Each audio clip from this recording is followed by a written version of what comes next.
தேவ ஆசீர்வாதம் பெருகுவதாக. குளோரி வேதாகம கல்லூரியில் படிக்கிற ஒவ்வொரு மாணவர்களையும் இயேசு கிறிஸ்துவின் நாமத்திலே வாழ்த்துகிறேன். கொலேசியர் 3ஆம் அதிகாரம் 16ஆம் வசனம் சொல்லுகிறபடி, கிறிஸ்துவின் வசனம் உங்களுக்குள்ளே சகல ஞானத்தோடும் பரிபூர்ணமாய் வாசமாய் இருக்கும்படி தேவன் உங்களை பலப்படுத்துவாராக. கடந்த நாட்களில் பைபிள் கேரக்டர் ஸ்டடி என்ற தலைப்பின் கீழ், அதாவது வேதாகமத்தில் இருக்கிற ஒவ்வொரு கதாபாத்திரங்களுடைய குணாதிசயங்களை குறித்து நாம் கருத்தாய் படித்தோம். இன்றைக்கும் இந்த செய்தியின் மூலமாய் நீங்கள் படித்த அந்த பாடங்களிலிருந்து ஒரு சில விஷயங்களை உங்களுக்கு திரும்பவும் நினைப்பூட்டும்படியாக இந்த செய்தியை உங்களுக்கு நான் அனுப்புகிறேன். வேதாகமத்தில் ஏறத்தாழ 3000க்கும் மேற்பட்ட கேரக்டர், அப்படிப்பட்ட கதாபாத்திரங்கள், மனிதர்கள் வந்து போகிறார்கள். ஆண்களும் இருக்கிறாங்க, பெண்களும் இருக்கிறாங்க.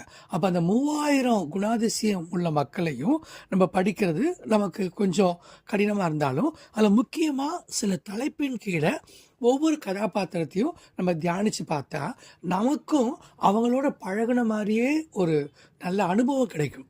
ஏன்னா இந்த நாட்களில் ஆவிக்குரிய அறிவை விட ஆவிக்குரிய அனுபவங்கள் ஜனங்களுக்கு ரொம்ப அதிக தேவையாக இருக்குது. அப்போ வேதத்தில் இருக்கிற எல்லா கதாபாத்திரங்களையும் பல தலைப்பின் கீழே நம்ம தியானிக்கிறோம். முதல் தலைப்பு என்ன? நல்ல முன்மாதிரியாக வேதத்தில் வாழ்ந்த மக்கள் யார்? ரெண்டாவது, தவறான முன்மாதிரியோடு வாழ்ந்த மக்கள் யார்?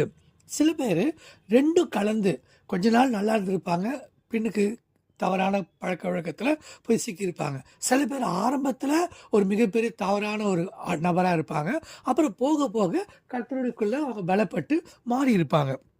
அடுத்ததாக 4, சில பேர் சமநிலை பிரமாணத்தின்படி அவங்க கதாபாத்திரம் எப்படி இருக்குன்னு கேட்டிங்கன்னா நல்லா பேலன்ஸ்டாக வெற்றியாளர்களாக இருந்திருப்பாங்க.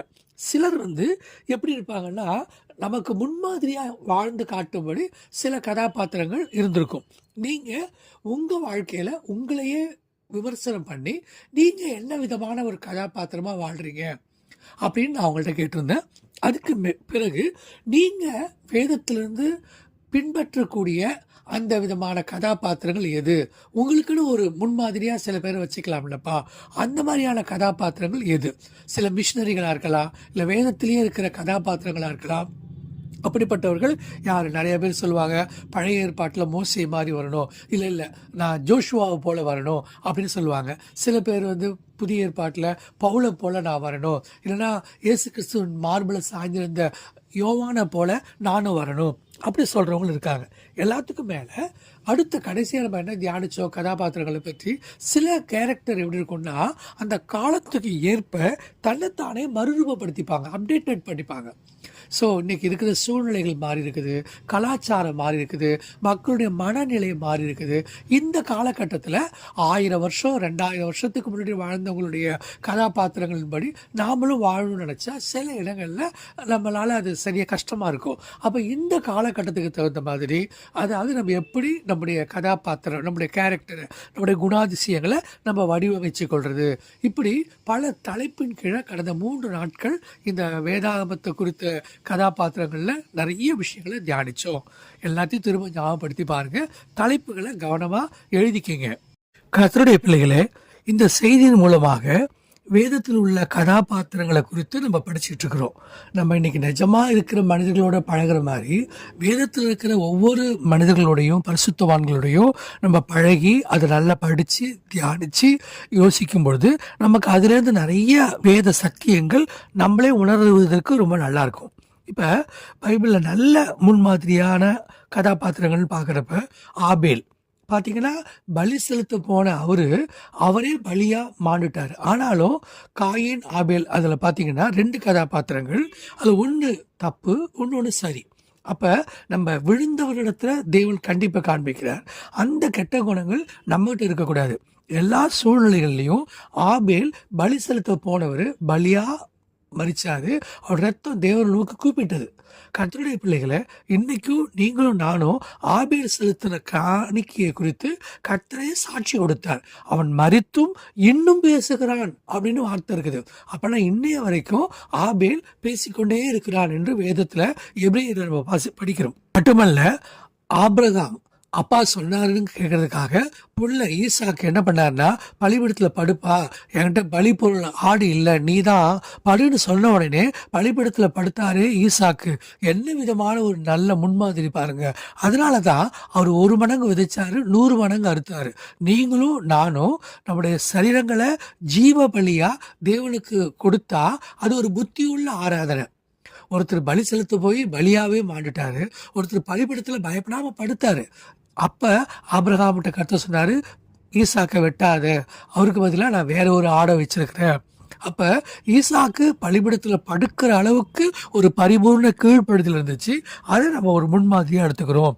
மட்டுமல்ல, புதிய ஏற்பாட்டில் பார்க்கும்பொழுது இயேசு கிறிஸ்துவை பெற்றெடுத்த மரியாள் எவ்வளவுதான் பயமா இருந்தாலும், இதோ உடைய வார்த்தையின்படியே எனக்கு ஆகட்டும், இது நான் ஆண்டவருக்கு அடிமை அப்படின்னு ஒப்பு கொடுத்ததுனால தான் அவங்களுக்குள்ள பரிசுத்த ஆவியின் பலன் உள்ள ஒரு கிறிஸ்துவை பெற்றெடுக்க முடிஞ்சது. எல்லாத்துக்கும் மேலே நம்ம உத்தமமாய் பின்பற்றின ஜோஷுவா காலேப்.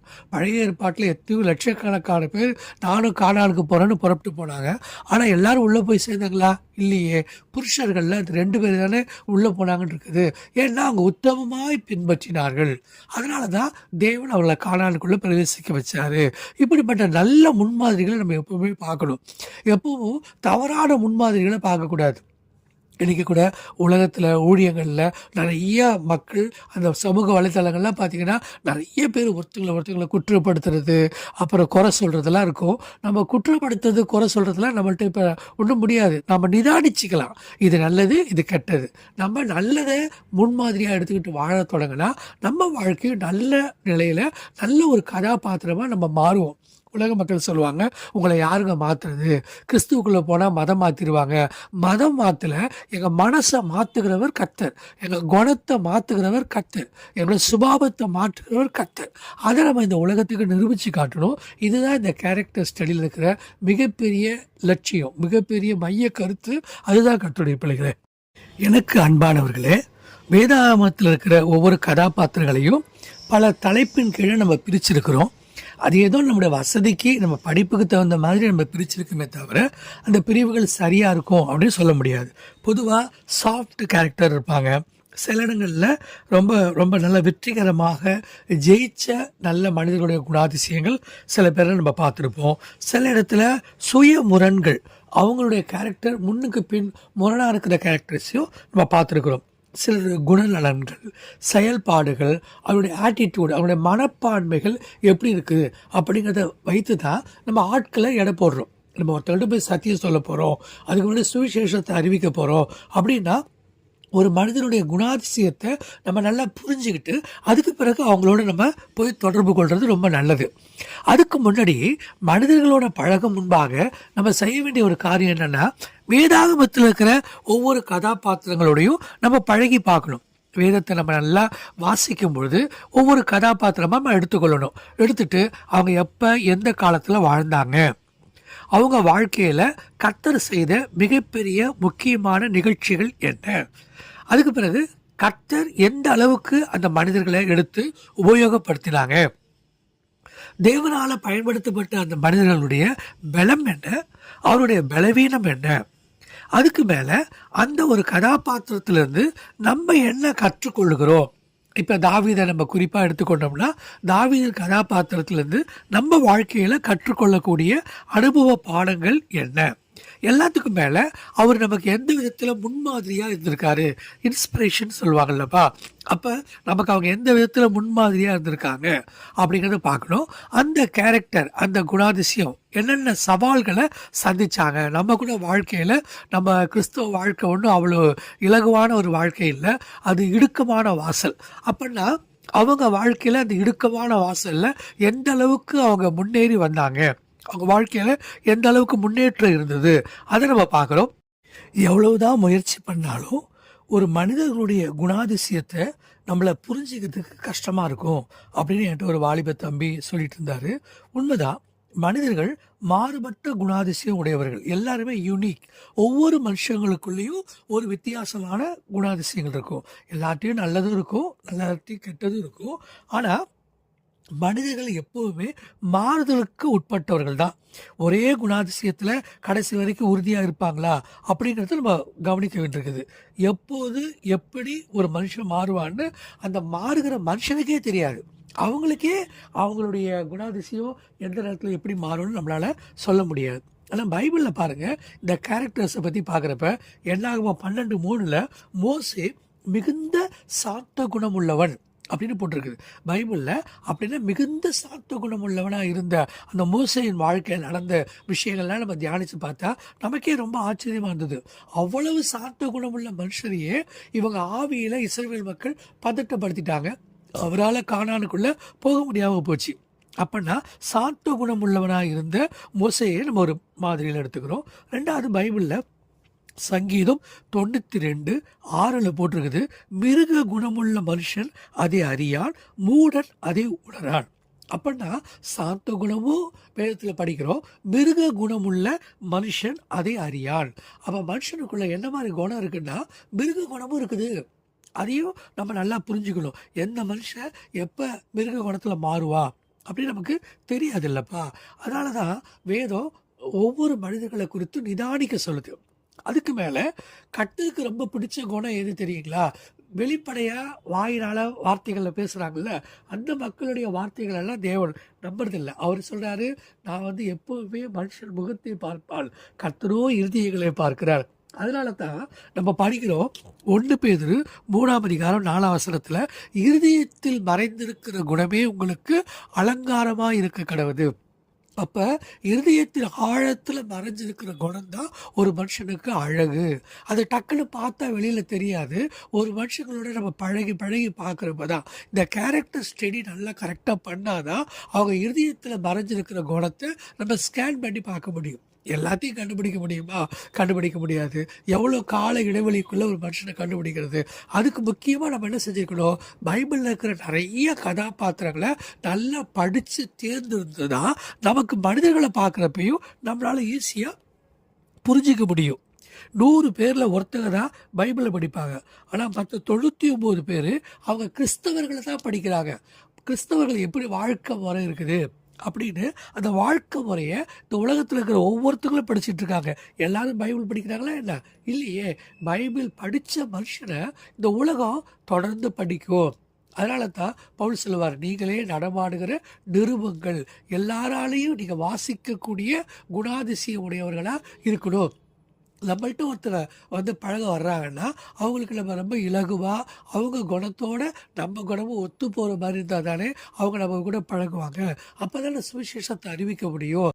எனக்கு பிரியமான கர்த்தருடைய பிள்ளைகளே, ஆதியாகமம் 25:27 பார்க்குறோம், யாக்கோபு கூடாரவாசியும் குணசாலியுமாக இருந்தான்.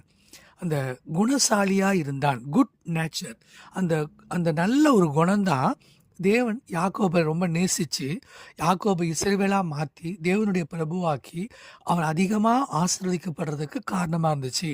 இப்போ பைபிளில் ரூத்து கூட பார்த்தீங்கன்னா, ரூத் 3:11 நீ குணசாலி என்பதை ஊரார் எல்லாரும் அறிவார்கள். இத்தனைக்கும் அவங்க ரூத் பற்றி உங்களுக்கு நல்லா தெரியும். அவங்க ஒரு புற மத பிரிவை சேர்ந்தவங்க. இருந்தாலும் அவங்க கர்த்தரால் தெரிந்து கொள்ளப்பட்டு அவங்க சந்ததியில் கிறிஸ்து பிறக்கிறதுக்கு காரணமாக இருந்தது எதுன்னு கேட்டிங்கன்னா, ரூத்துக்கிட்ட இருந்த அழகு மட்டும் இல்லை, அழகு அல்ல, வெளிப்புற தோற்றம் அல்ல, அவங்களுடைய குணாதிசயம்தான் அவங்கள அந்த கிறிஸ்துவின் சந்ததியே அவங்க வாழ்க்கையில் பிறக்கிறதுக்கு காரணமாக இருந்துச்சு. அங்கே பார்க்குறோம், நீ குணசாலி என்பதை ஊரார் எல்லாரும் அறிவார்கள். நீதிமொழிகள் 31 பார்க்குறோம், குணசாலியான ஸ்திரியை கண்டுபிடிக்கிறவன் யார்? அவங்க எத்தனை தான் இருந்தாலும் அதில் நிறைய குணாதிசயங்கள் போட்டிருக்கோம். அவ்வளவும் இல்லைனாலும் முடிஞ்ச வரைக்கும் ஒவ்வொரு ஸ்திரீகளும் அப்படி ஒரு குணசாலியாக இருந்தால் கண்டிப்பாக கிறிஸ்து நமக்குள்ளே உருவாக்கப்படுவார். நம்ம மூலமாக அந்த குணாதிசயங்களை பார்த்து ஜனங்க அநேகர் கிறிஸ்துவ ஏற்றுக்கொள்வாங்க, கிறிஸ்துவால் தொடப்படுவாங்க. 2 பேதுரு 1ஆம் அதிகாரம் 4ஆம் வசனத்தில் படிக்கிறோம். திவ்ய சுபாவத்துக்கு நாம் பங்குள்ளவர்கள். கர்த்தரோட, தேவனோட, ஏசப்பாவோட நம்ம எந்த அளவுக்கு நெருங்கி நம்ம ஜெபத்தில், வேத வார்த்தைகளில் இருந்து நம்ம கீழ்ப்படுத்தி அந்த வசனங்களுக்கு நம்ம உட்படுத்தி கொள்கிறோமோ, அந்த அளவுக்கு நமக்குள்ள அந்த நேச்சர், அந்த சுபாவங்களே மாறி அது ஒரு திவ்ய சுபாவமாக மாறிடும். ஒரு மனுஷன் எத்தனை ஆத்துமாக்களோட, எத்தனை மனிதர்களோட இசைந்து போக முடியுமோ அத்தனை ஆத்துமாக்களை அவங்களால ஆதாயம் பண்ண நிச்சயமாக முடியும். நம்ம இன்னைக்கு உலகத்தில் போய் நின்று நம்முடைய லைஃப்பில் நம்ம கிறிஸ்துவுக்குள்ளே போய் சுவிசேஷம் சொல்லணும்னா ஒரே ஒரு வழி என்னென்னா நம்மளோட வாழ்க்கை தான் அவங்களுக்கு சுவிசேஷமாக அமையணும்.